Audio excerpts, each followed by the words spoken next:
Jemaat yang dikasih oleh Tuhan, senang sekali bisa menjumpai saudara dalam program Pastor Message. Dan hari-hari ini kita sedang menghadapi masa-masa yang sulit, masa-masa yang sukar. Tetapi jangan takut, jangan khawatir, karena bersama dengan Yesus kita mampu, bersama dengan Yesus kita cakap menanggung segala perkara. Dan hari ini ada pesan khusus yang Tuhan berikan kepada kita. Mari kita buka dalam Yakobus pasal yang pertama ayat yang ketiga sampai dengan ayat yang keempat. Dikatakan, sebab kamu tahu bahwa ujian terhadap imanmu menghasilkan ketekunan, dan biarkanlah ketekunan itu memperoleh buah yang matang, supaya kamu menjadi sempurna dan utuh dan tak kekurangan suatu apapun. Nah, perhatikan, Alkitab dengan tegas mengatakan ketika kita menghadapi masalah, kita menghadapi persoalan, dikatakan sebab kamu tahu. Kita perlu tahu apa? Bahwa setiap ujian yang Tuhan izinkan terjadi dalam kehidupan pasti ada maksudnya.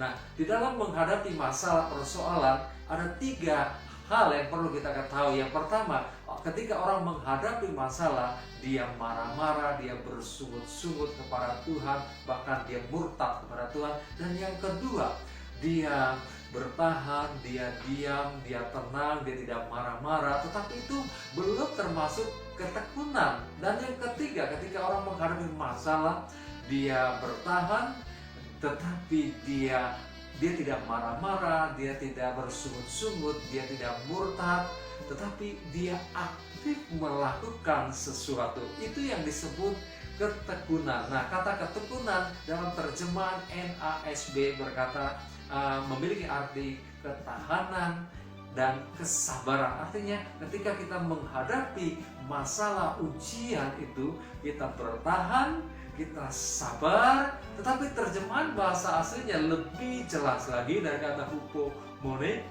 yang mengandung arti bahwa ketika kita menghadapi kesukaran, masalah, ujian-ujian yang terjadi, kita tidak pasif. Kita tidak hanya bertahan, tetapi kita aktif melakukan sesuatu. Apa yang kita lakukan? Yaitu kita bersukacita, kita bergembira, kita mengucap syukur, kita mampu mengubah masalah itu, persoalan itu, sehingga memuliakan nama Tuhan. Dan ini yang dilakukan oleh Rasul Paulus ketika dia menghadapi masalah persoalan di dalam kehidupannya, di dalam pelayanannya. Ketika dia ada di Filipi, dia dianiaya oleh karena dia memberitakan kebenaran. Tetapi ketika dia dimasukkan ke dalam penjara, dalam keadaan sakit, dalam keadaan menderita, tetapi Paulus tidak pasif, dia aktif. Dia tidak marah-marah sama Tuhan, dia tidak menghujat Tuhan, dia tidak murtad, dia tidak sungut-sungut. Tetapi Daud aktif, dia bertahan, tetapi dia aktif melakukan sesuatu. Apa yang dia lakukan? Yaitu dia mengambil keputusan di tengah-tengah malam. Dia memuji Tuhan, dia bersyukur, dia percaya akan kehebatan Tuhan, kesanggupan Tuhan. Dan apa yang terjadi? Tuhan intervensi, Tuhan lakukan sesuatu, dan mujizat terjadi. Dan akhirnya lewat peristiwa itu memiliki dampak yang luar biasa. Kepala penjara itu dan sekeluarganya itu menerima Tuhan Yesus sebagai Tuhan dan Juru Selamat, dan menghasilkan satu gereja di Filipi. Kita lihat, ketika kita bertekun, kita tekun di dalam menghadapi, kita bertahan, tetapi kita aktif melakukan sesuatu, maka mujizat terjadi. Oleh sebab itu, sebagai orang percaya, ini yang harus kita hadapi, yang harus kita alami ketika kita menghadapi masalah. Biarlah itu menghasilkan ketekunan, memiliki daya tahan untuk kita aktif untuk memuliakan nama Tuhan.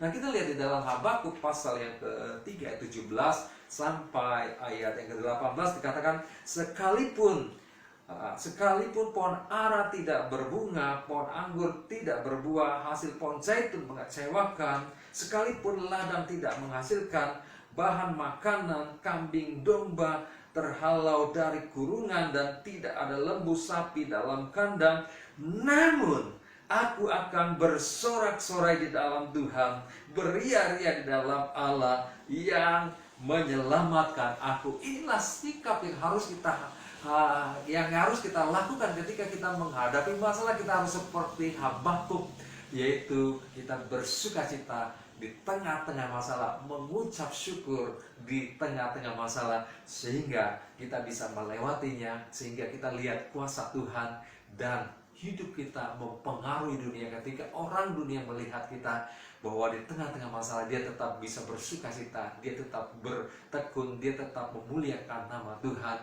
Inilah yang harus kita miliki sebagai orang-orang percaya yang hari-hari ini menghadapi masalah, menghadapi persoalan. Ingat, Yesus senantiasa bersama dengan jemaat sekalian. Oleh sebab itu, doa saya adalah saudara tetap percaya, tetap tekun, tetap berdoa, tetap berharap. Dan di tengah-tengah keadaan yang sulit, saudara berambil satu keputusan seperti Daud. Hai jiwaku, bersukacitalah, hai jiwaku, pujilah Tuhan. Sehingga kita akan mengalami kemenangan demi kemenangan dalam kehidupan kita. Sampai berjumpa kembali dalam Pastor Message berikutnya. Tuhan Yesus memberkati.